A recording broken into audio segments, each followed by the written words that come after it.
بس جب وہ اپنے والد کے پاس واپس گئے تو کہنے لگے کہ ابا، ہمارے لیے غلے کی بندش کر دی گئی ہے، تو ہمارے ساتھ ہمارے بھائی کو بھیج دیجئے تاکہ ہم پھر غلہ لائیں اور ہم اس کے نگہبان ہیں۔ یعقوب نے کہا کہ میں اس کے بارے میں تمہارا اعتبار نہیں کرتا، مگر ویسا ہی جیسا پہلے اس کے بھائی کے بارے میں کیا تھا، سو اللہ ہی بہتر نگہبان ہے اور وہ سب سے زیادہ رحم کرنے والا ہے۔ اور جب انہوں نے اپنا اسباب کھولا تو دیکھا کہ ان کا سرمایہ واپس کر دیا گیا ہے۔ کہنے لگے، ابا ہمیں اور کیا چاہیے؟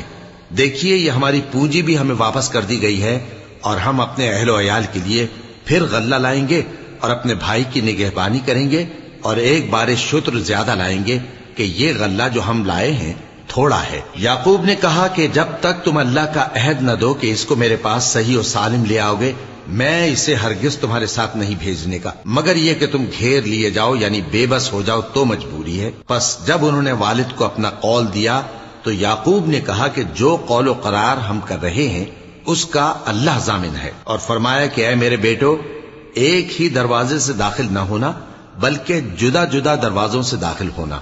اور میں اللہ کی تقدیر کو تو تم سے روک نہیں سکتا، بے شک حکم اللہ ہی کا ہے، میں اسی پر بھروسہ رکھتا ہوں اور اہل توکل کو اسی پر بھروسہ رکھنا چاہیے۔